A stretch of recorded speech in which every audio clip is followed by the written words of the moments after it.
Hi, today I'm making cedar plank salmon. And so in my grocery store, they were selling salmon with the actual cedar plank. And so it was just perfect for what I planned for dinner.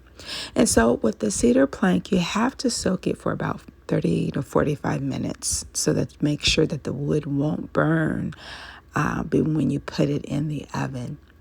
I thought this would be a great time to season up salmon to taste and then use some of the herbs from my garden, my oregano, thyme, and I had some rosemary as well. And so I actually mixed that with a little mayo, about an eighth of a cup, and spread it over my salmon.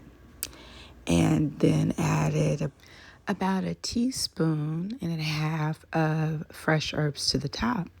I then transferred the salmon to the cedar planked board and then I topped it with a sliced lemon and baked it for 30 minutes on 400 degrees.